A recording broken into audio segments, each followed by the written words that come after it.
ये है Darien gap, Colombia और पैनमा के बीच पाया जाने वाला दुनिया का सबसे खतरनाक तरीन एरिया। दुनिया में नकल मकानी के सबसे अहम रास्तों में से एक रास्ता है ये, और सबसे खतरनाक में से भी एक। साउथ अमेरिका से बेहतर जिंदगी की उम्मीद लिए सिर्फ 2023 में निस्फ मिलियन से भी ज्यादा लोग इस खतरनाक इलाके को क्रॉस करके सेंट्रल अमेरिका पहुंच गए। लेकिन हैरत की बात यह है कि इस 100 मील के एरिया में ना ही कोई रोड बिछाया गया है और ना ही कोई रेलवे नेटवर्क। ये एरिया खतरनाक और घने जंगलों में ढका हुआ है और इस एरिया में सारा साल बारिश रहती है, जिसकी वजह से यहाँ पर फ्लडिंग और लैंडस्लाइडिंग भी बहुत ज्यादा होती है। इस एरिया में ऐसे ऐसे खतरनाक जीव पाए जाते हैं, अगर वो किसी को एक बार डस लें तो उसकी मौत तो पक्की है, क्योंकि इसके आसपास ना ही कोई घर है और ना ही कोई हॉस्पिटल। इसलिए नकल मकानी के दौरान अक्सर लोग अपनी जान से हाथ धो बैठते हैं। ये एरिया लाइन ऑफ इक्वेटर से तकरीबन 800 किलोमीटर दूर है, जिसकी वजह से ये एरिया बहुत ज्यादा गर्म रहता है। ये एरिया नॉर्थ अटलांटिक ओशन और साउथ अटलांटिक ओशन के बीच में है, जिसकी वजह से यहाँ सारा साल बारिश रहती है।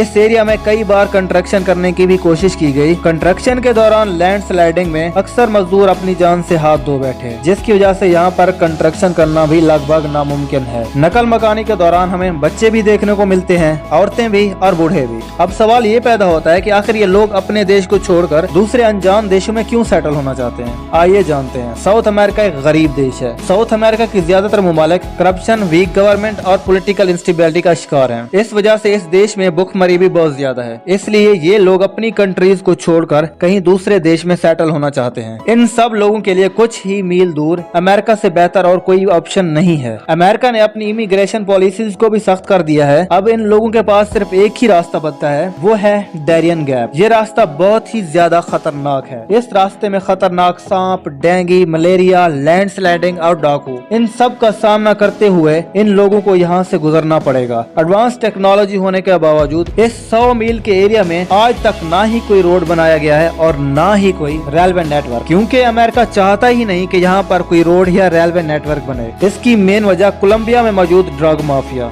जो ज्यादातर इस रास्ते का इस्तेमाल करके ड्रग और कोकेन को इस रास्ते से दूसरे देशों में स्मगल करते हैं। अगर कोलंबिया और पैनमा के बीच कोई मुआहदा तय पा जाता है रोड या रेलवे नेटवर्क का, तो अमेरिका उसे कभी पूरा नहीं होने देगा, क्योंकि अमेरिका को ये खदशा है कि कोलंबिया के ड्रग माफिया इस गैप से गुजरकर कहीं पैनमा कैनाल को डैमेज ना कर दें। क्योंकि अगर कोई रोड या रेलवे नेटवर्क बनता है यहाँ पर, तो कोलंबिया के ड्रग माफिया को अमेरिका तक ड्रग पहुँचाने में बहुत ज्यादा आसानी हो जाएगी। इसलिए अमेरिका यहाँ पर कोई भी डेवलपमेंट नहीं होने देगा।